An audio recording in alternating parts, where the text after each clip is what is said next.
when I talk about Fox and Fox wanting to keep up bullshit and basically, especially in their attack of the Black Lives Matter movement, here is a perfect example of what I'm talking about. You have this guy Varney, and he's a big prick anyway, but he has two of the biggest anti-Black Lives Matter guys that appear on Fox. Listen to him and decide for yourself. Earlier on my Fox Business show, two law enforcement officials going much further than that. The false narrative that the president's buying into and validating from Black Lives Matter and the Black Panther movement and everything else regarding law enforcement in this country is absolutely reprehensible.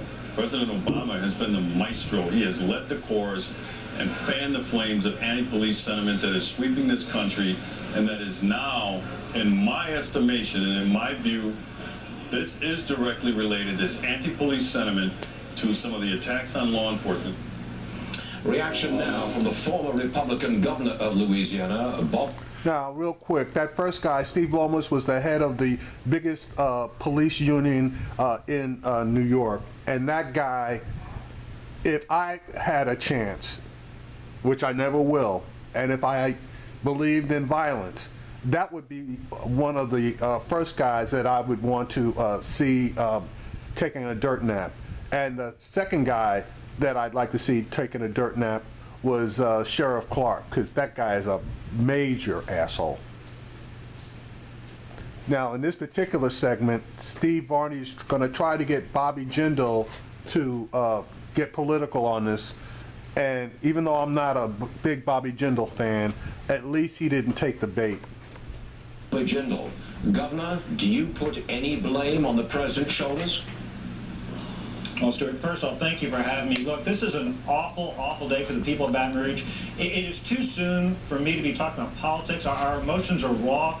What we learned today, they're all heroes. But what we learned today, for example, that sheriff's deputy shot and killed when he rushed to aid a wounded city police officer. That city police officer shot and killed. He was wounded and then he was executed. Look, I think now's the time for all of our leaders, from the president on down to the local officials, to say we're all united. We need to join together in prayer. We need to say all lives matter.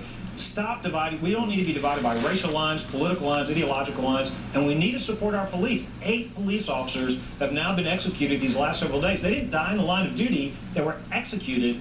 We need to support our men and women in blue.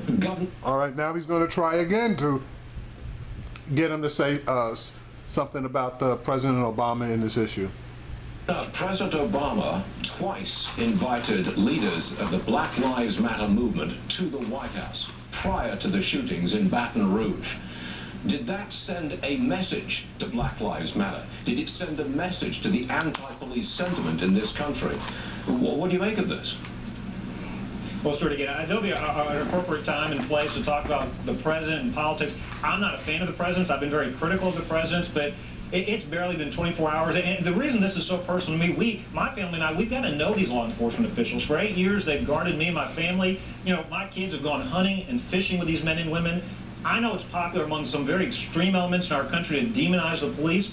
They are men and women. They have families, they have children, they have parents that care about them. They run towards bullets, not away from it, so we can be safe. You listen to the 911 tapes, you hear you hear the description of the video. While people were being shot, law enforcement in Baton Rouge ran towards this gunman. Right. They're heroes. And there'll be a time to talk about the politics, but for now, I just want to honor these men and women in uniform, and to say to anybody out there, let's stop the division. All lives matter. Briefly, let's stop what is the mood between police officers in Baton Rouge now, today, and the black community? What's the mood now?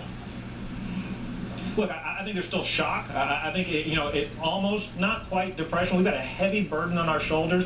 Baton Rouge, I was born and raised here. We're a united community. This shooter came from outside of our community. Look, these have been tense days, these last few weeks. We will get beyond this. There is a light at the end of the tunnel. It's hard to see it right now, but we'll get through it. This is a resilient community. We have heroes every day in local and state law enforcement in Louisiana and Baton Rouge. We appreciate and honor them. A very, very difficult time. Thank you very much indeed, Governor. We appreciate you being. See, and this is the kind of bullshit I'm talking about as far as Fox basically fanning the flames. you know, it's a goddamn disgrace, some of the things that Fox does. And unfortunately, you know, they have such a large, faithful audience that this is just not going to change.